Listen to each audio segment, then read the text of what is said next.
Hey everybody, welcome back to my channel. So today I thought it'd be kind of fun to talk about some of the more controversial dolls, I guess, in the Disney limited edition doll collection. So stay tuned as we take a quick look at these. We're going to kind of talk it through, and I definitely want to know what you guys think. All right, so this is what is considered the Disney Parks Diamond Castle collection. The first one, of course, being Blue Aurora, and then Pink Aurora, and then Ariel. Originally, the thought was these were only going to be available at the parks. And the Blue Aurora was. She was only available at Disneyland for her the 60th anniversary back in, I believe that would have been like 2015. And then the other two, we all kind of thought the same thing. And there's been a lot of talk back and forth whether or not these are actually worth the price tag, whether or not they should be included in the limited edition doll line.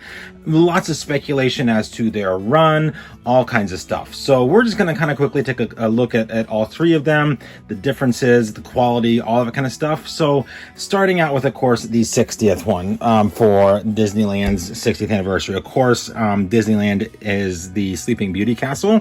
So naturally they would have Aurora. Their boxes are very different compared to the normal limited edition dolls. As you can see, we have this elongated diamond shape with the facets on the side. Disneyland's 60th logo there. Of course, on the bottom, made to look more like some more facets on it. These dolls were $120. Well, I guess she was $119.95. So that was, of course, way back in the day. Not that much anymore, or not that, I guess, low anymore. Sadly to say, that's low. There's, of course, artwork. It does talk a little bit about the doll.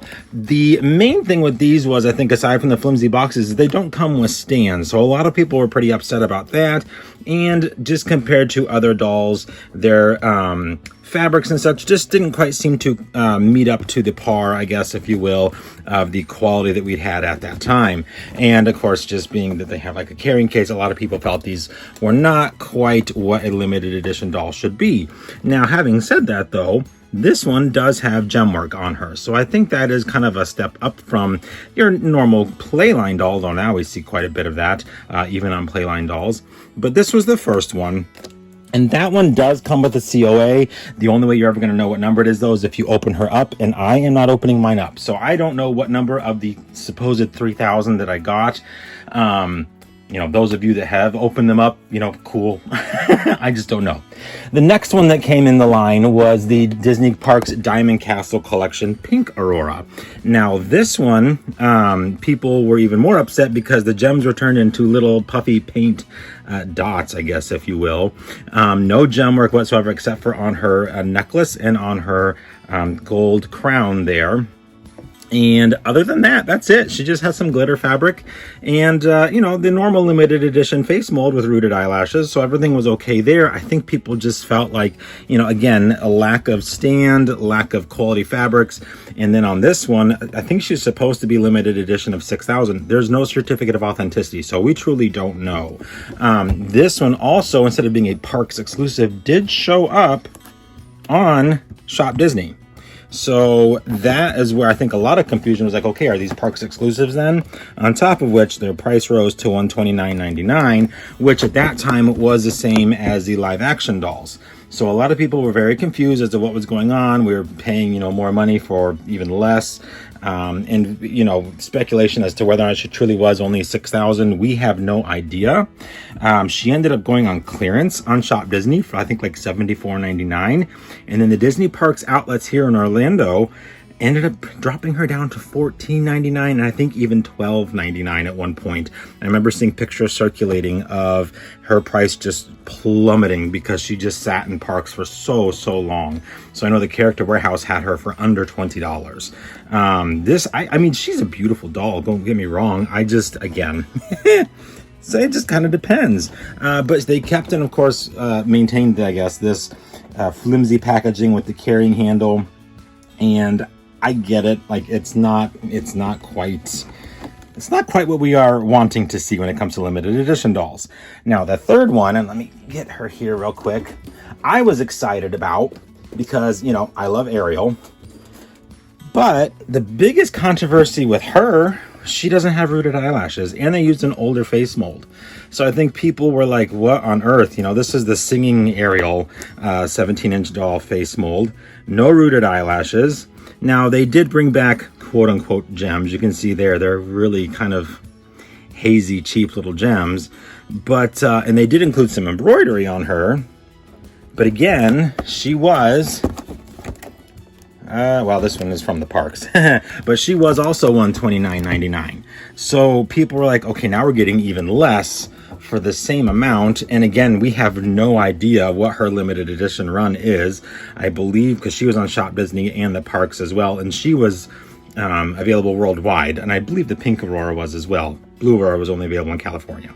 But I think people just were like, what is going on here? You know, this is where Disney and the limited edition dolls, I think, kind of started to plummet a little bit, with people getting just kind of not so much upset, but kind of fed up with the lack of quality, but the price continuing to go up. Is this a pretty doll? Absolutely. Do I feel this is limited edition quality? Absolutely not. That's just one of the things that I kind of do understand where people are coming from, even with the addition of the 30th anniversary Little Mermaid logo. That's just a sticker, you know. But a lot of people have some very strong opinions on this line, and most of them are not that great. I have yet to really hear anybody say anything really positive about these three. I do like them, don't get me wrong, and I'm happy to have them in my collection. I personally do consider them a part of the limited edition run of dolls that Disney has put out. Do I feel they're on par with the other dolls that Disney has released? No, I don't. I think they do fall a little short there. My thought process is, you know, they're for the parks, literally. So they need to be in something that's a little easier to carry around for those that carry around their stuff. And I don't know that they were meant to be kept in these boxes, honestly. I think that these were meant solely for display on a shelf and then to be taken out. I do have an extra Ariel in the green dress. I have deboxed her. She's behind me on the shelf. She is nice out of the box, but to me, I liken her to the 17-inch singing doll Ariels. That's where the quality kind of falls for me, in line with that.